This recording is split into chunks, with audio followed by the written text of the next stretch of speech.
Hey there, YouTube family. Dr. K here, back for another video. Welcome back to my channel, Winning in Education. As you know, on this channel, we talk all things winning. So whatever winning means to you, you could be new to the education field, starting out as a new teacher. You could be moving up in education from teacher, classroom teacher, to maybe teacher leader, to principal, or you could be moving into higher education or any of the variations there. We talk about it all on this channel, the good and the bad. So my last video, we talked about how to pivot to a new career. And specifically, we were really talking about me, how I had done several successful career pivots, moving throughout my career. My most recent career change was going back from the professor role back into the K-12 school leadership role. And in my last video, I gave you 5 tips that you can use to do your own successful career pivot. And we're going to hone in on one of those today because I got a few emails that really were very interesting. So join me on this journey here as we kind of digest some of these emails. So, and of course I took notes because you guys know I have a terrible memory. So one of the 5 tips I talked about how you really need to ignore the haters and the doubt bringers. And I got a couple of emails, people who didn't want to leave comments for some reason, but they emailed me directly and talked about how difficult they thought it was to silence those haters and ignore the doubt bringers. So I had corresponded with a few back and forth, encouraged at least 3 of them to seek me out as one of their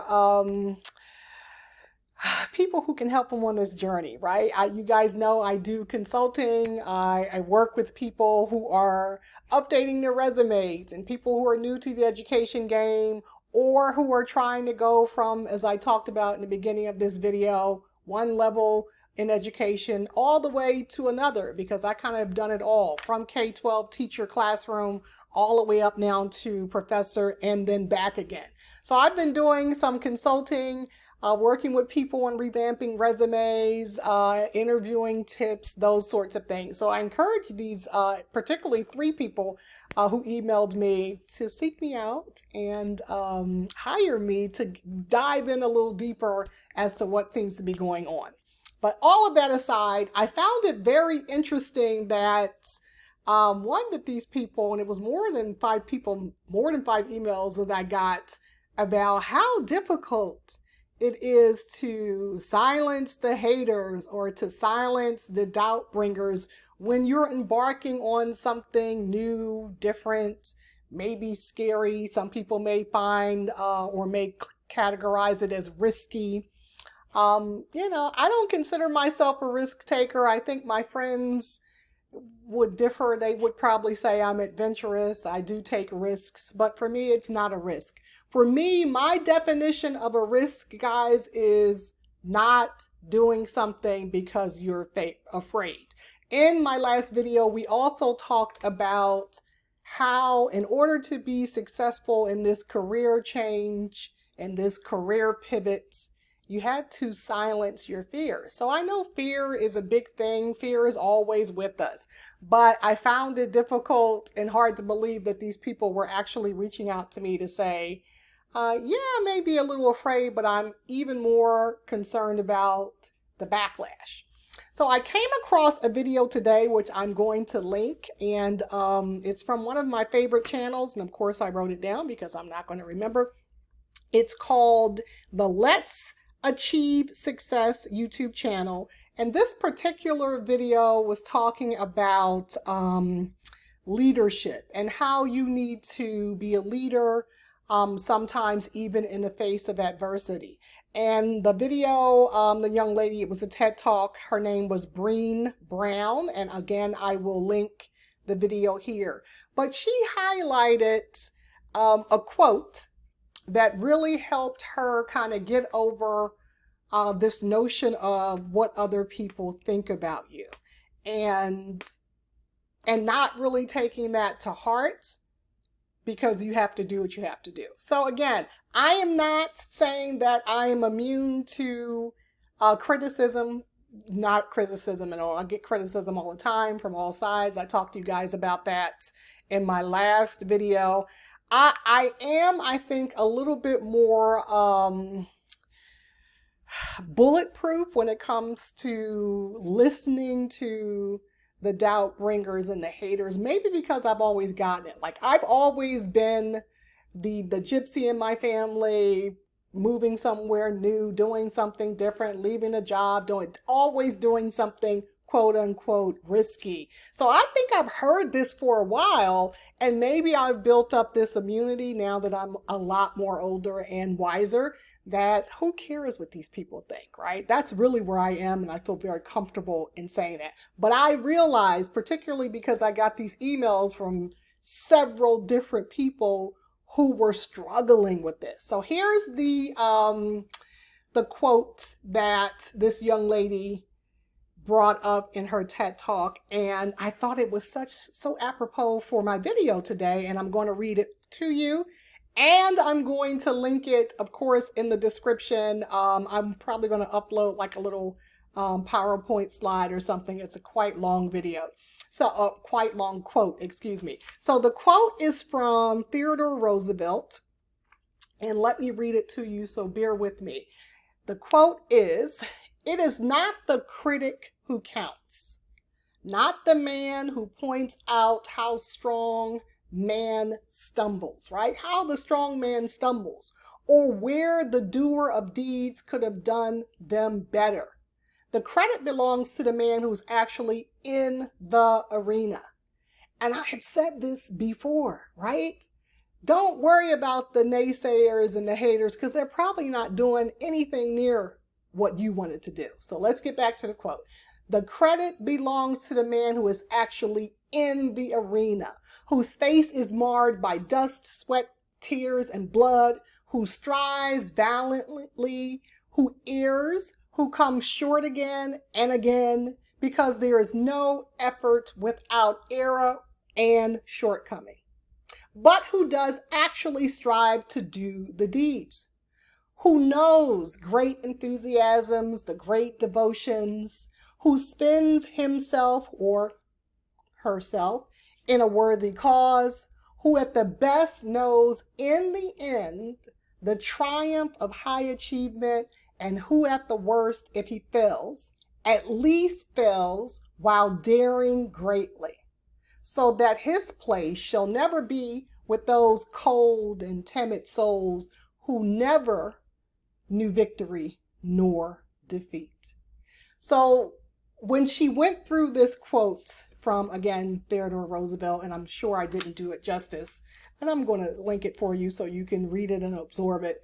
The first part that jumped out at me was, it is not the critics who count, and the credit belongs to the man or woman who is actually in the arena. That spoke to me, because that has always been my thinking. People who are getting on me because, or trying to get on me, but again, whatever, because I left my professor job, and oh my gosh, it's so wonderful. You've never even done the professor job. How can you tell me, right? You've never been in the arena of that. So you don't have any stake in the game. You don't know my plight. You don't know the journey that I took. So that really spoke to me. So I sent this quote, of course, to the people that I had been corresponding with about this, because again, I thought it was just so odd, and a little sad. Not odd, and I'm not poo-pooing on people's feelings, because everybody is different. I can be accused of being a little hard and tough at times, but I guess I've had to put on this armor because, again, in the manner in which I've lived my life. So maybe at this stage I am just stronger. I'm sure maybe at one point in my life I may have been like some of these people emailing me. So don't worry about the people who are your critics, what they're saying to your face, behind your back, how they're trying to make you feel small and or stupid for doing the thing that you want to do. Leaving the job you want to leave, staying in the job you want to stay. This could go into relationships, staying with the partner, leaving the partner, right? Whatever your decision is, there are people out there that want to try to make you feel bad for going left or right. It doesn't make a difference because you can never please everyone. So I want you to keep in mind, forget about your critics, right? I told you last week to ignore the haters and the doubt bringers, particularly if you feel like you are one of these people who really takes other people's thoughts and opinions and words to heart. If you feel like that's you, take this quote out. Put it on your mirror, put it in your iPhone, right? And every time you get to that little point where you get that pit in the bottom of your stomach because somebody has said something that made you feel some kind of way, read this quote. They're probably not even in the arena. They haven't done what you have done. They have not lived your life.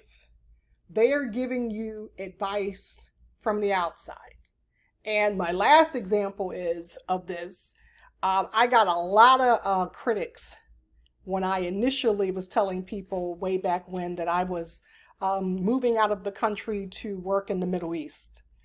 You can imagine all of the naysayers, all of the doubt bringers, the critics who were trying to tell me how terrible it was of an idea this was, how dangerous it was, what an awful idea, and all of these terrible things that if I was a weaker soul, maybe would have said, maybe I shouldn't go.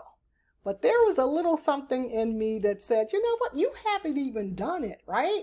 Again, going back to the quote from Theodore Roosevelt, you have not even been in the arena, and you're giving me advice that could possibly change the trajectory of my life. So I want you, this is a short video too, I just want you to understand that, again, like I said in that last video too, you may have to be your own cheerleader.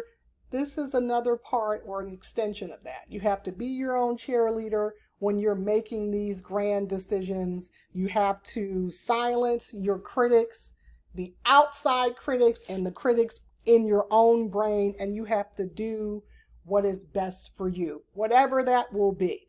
And if it's education, because that's what we talk about on this channel, staying in education, leaving education, moving schools, going to a different grade level, deciding to go into higher ed, leaving higher ed, whatever it is, do the decision and make that decision that's best for you and leave the critics behind you. Okay, that was the pep talk for today, guys. I hope it resonated and I wasn't too all over the place, but this quote really spoke to me. And again, I'm going to link it as well as my video from last week in the description and up here somewhere. And don't forget to like this video and subscribe to my channel. A lot of you are looking at these videos, but I don't think you're subscribing. So I really do appreciate it if you can subscribe. It helps out the channel, and share this video if you feel like anybody needs a little pep talk. I was in my pep talk mode, so hopefully it resonated with just one of you. All right, guys, take care. Talk to you soon.